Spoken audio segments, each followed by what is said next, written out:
मित्रहो, सॉक्रेटिस बद्दल बऱ्याच लोकांना, खास करून परिवर्तनवादी चळवळीत काम करणाऱ्या बऱ्याच लोकांना सॉक्रेटिसबद्दल बऱ्यापैकी माहिती आहे. आणि सॉक्रेटिसबद्दल काय माहिती आहे तर खास करून एक गोष्ट आम्हाला माहिती आहे.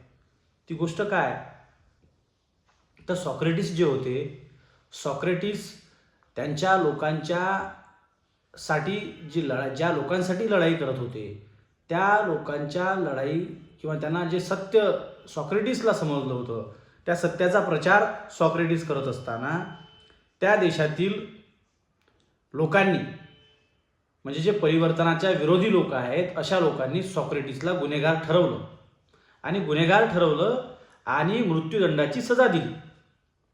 मृत्यूदंड दिल्याच्या नंतर विष पिऊन स्वतःचं जीवन संपून टाकायची अशी सजा सॉक्रेटिसला भेटली.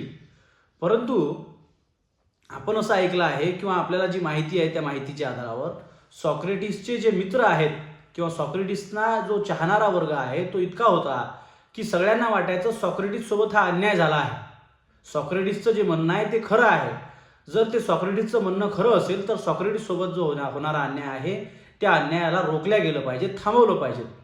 म्हणून सॉक्रेटिसचे काही मित्र होते, त्या सॉक्रेटिसच्या मित्रांनी सॉक्रेटिसला देशाच्या बाहेर जाण्याकरिता एक नियोजन, एक प्लॅनिंग केली आणि सॉक्रेटिस जेलमध्ये असताना त्या जेलमधून कसे सुटतील आणि देशाच्या बाहेर कसे जातील याकरिता सर्व प्लॅन रेडी केला आणि सॉक्रेटिसला सांगितलं की आम्ही तुम्हाला वाचवू इच्छितो. तुम्ही जर वाचलात तर येणाऱ्या काळामध्ये यापेक्षाही जास्त सत्य लोकांना तुम्ही सांगू शकता, तर तुम्ही स्वतःचा जीव वाचवला पाहिजे.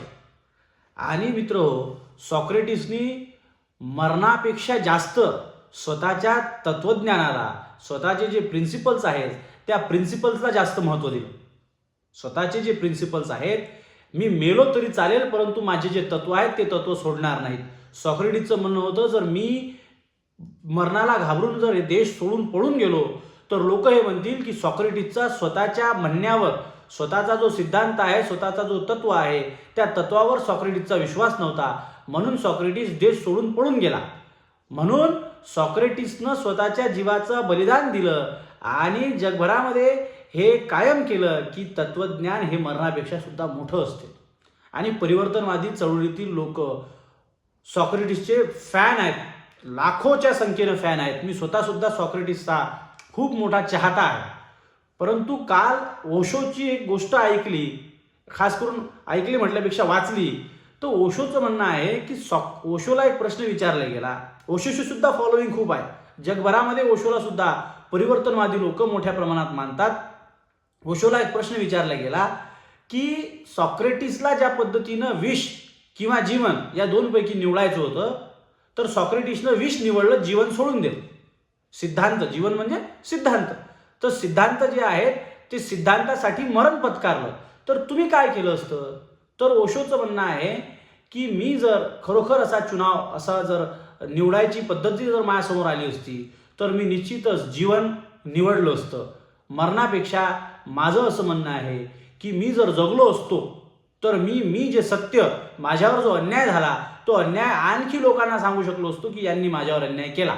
आणि मी जगलो असतो तर माझ्याजवळ जे काही ज्ञान आहे, माझ्याजवळ जे काही माहिती आहे आणि मी सांगितलेल्या माहितीमुळे अनेक लोकांना असं वाटते की ही माहिती फार चांगली आहे, त्यांच्या जीवनामध्ये बदल झाला आहे, तर अशामुळे आणखी मी जर जगलो असतो, आणखी लोकांमध्ये बदल घडवण्यामध्ये मी यशस्वी झालो असतो.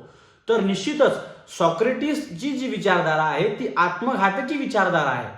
एकतर म्हणजे एक सीमा आहे, तर एक तर सीमेच्या पलीकडची विचारधारा आहे किंवा सीमेच्या अलीकडची विचारधारा आहे. सॉक्रेटिस जवळ मधला मार्ग नाही आहे असं ओशोचं म्हणणं आहे. म्हणजे काय, सॉक्रेटिसचं म्हणणं आहे की जर पाहिजे तर पूर्ण पाहिजे, नाहीतर काहीच नाही पाहिजे. जर पाहिजे असेल तर पूर्ण पाहिजे, नाहीतर काहीच नाही पाहिजे. परंतु माझं असं मत आहे, माझं म्हणजे ओशोचं असं मत आहे की ओशो म्हणतात की माझं हे मत आहे की मी जर जगलो तर अनेक लोकांना मला जे म्हणायचं आहे ते मी सांगू शकतो. तर ओशोने उत्तर दिलं, अमेरिकेने माझ्यावर सुद्धा गुन्हा दाखल केला आणि माझ्यावर जो गुन्हा दाखल केला त्याबद्दल अमेरिकेतल्या पोलिसांनी, माझे जे वकील होते, माझे जे फॉलोअर्स होते, त्यांना सांगितलं की ओशोला सांगा की तुम्ही स्वतः गुन्हेगार आहात असं कबूल करा. हालाकी मी गुन्हेगार नाही आहे, परंतु पोलिसांनी सांगितलं की तुम्ही गुन्हेगार आहात हे कबूल करा. ओशोंनी म्हटलं की मी जर ते कबूल करत नाही तर अमेरिकेच्या पोलिसवाल्यांचं म्हणणं आहे आम्ही 10 वर्ष ओशोला जेलमध्ये ठेवू.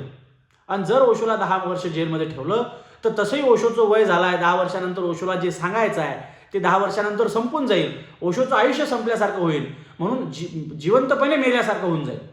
तर आता ओशोला ठरवायचं आहे की जगायचं आहे की मरायचं आहे. तर ओशो म्हणतात की मी जगणं पसंत केलं. मी कोर्टापुढे साक्षी दिली की हो मी गुन्हेगार आहे. मी कोर्टापुढे साक्षी दिली की हो मी गुन्हेगार आहे आणि मी गुन्हेगार आहे म्हणून मला अमेरिकेने सोडलं. आणि बाहेर गेल्याच्या नंतर अमेरिका कसा बोगस आहे, अमेरिकेने माझ्यावर कसे गुन्हे दाखल केले, खोटे गुन्हे दाखल केले, हे मी बाहेर जाऊन सिद्ध केले. म्हणजे ओशोचं म्हणणं आहे की मी जर जगलो तर मी आणखी जास्त काम करू शकतो, म्हणून मरणापेक्षा जगण्यावर माझं प्रेम आहे. तर मित्रो, या दोन गोष्टीमध्ये मी द्वंद्व मनस्थितीत आज अडकलो आहे. आणि मी जर ही गोष्ट तुम्हाला सांगतो आहे तर ओशोला आणि सॉक्रेटिसला मानणारा जो वर्ग आहे यांच्यामध्ये सुद्धा द्वंद्व निर्माण होऊ शकतो विचारधारेमध्ये, विचारांमध्ये. कारण जे शहीदांवर प्रेम करणारे लोक असतात, म्हणजे ज्या लोकांना भगतसिंग आवडतो की भगतसिंग फाशीवर गेले परंतु भगतसिंगांनी पळून जाण्याचा मार्ग निवडला नाही, तर भगतसिंगाला चाहणारा जसा वर्ग आहे, सॉक्रेटिसनी मरण पत्कारलं, मरणापेक्षा जास्त सिद्धांताला महत्त्व दिलं असा म्हणणारा जो वर्ग आहे तो सुद्धा सिद्धांतावर तितकाच अडीग राहणारा वर्ग आहे. त्याला सुद्धा मरणापेक्षा स्वतःचे सिद्धांत महत्त्वाचे आहेत. परंतु ओशोची कालची गोष्ट ऐकल्याच्या नंतर पुन्हा माझ्या मनात सुद्धा प्रश्न आला की काय मेल्यानंतर आपले सिद्धांताचा प्रचार जास्त होऊ शकतो का आपण जर जिवंत राहिलो तर आपण आपल्या सिद्धांताचा प्रचार करू शकतो. मित्रो, या दोन प्रश्नाची उत्तरं तुम्हाला सुद्धा द्यायची आहेत की काय ओशोचं म्हणणं तुम्हाला पटलं आहे की सॉक्रेटिसचं मत तुम्हाला पटलं आहे. या दोनपैकी एका प्रश्नाचं उत्तर तुम्ही द्याल आणि हा जो व्हिडिओ आहे या व्हिडिओला जास्तीत जास्त लोकांपर्यंत पोहोचवा, जेणेकरून दोघांच्या मतामधलं अंतर काय आहे, सैद्धांतिक अंतर आहे. दोघांचं मत परिवर्तनाच्या विरोधामध्ये नाही आहे, परिवर्तनाच्या समर्थनात आहे. परंतु एकाचं म्हणणं आहे की सिद्धांतासाठी मेलं पाहिजे आणि ओशोचं म्हणणं आहे सिद्धांतासाठी जगलं पाहिजे. तर मित्रो, या दोनपैकी तुम्हाला काय वाटते हे तुम्ही कमेंटमध्ये सांगा. धन्यवाद.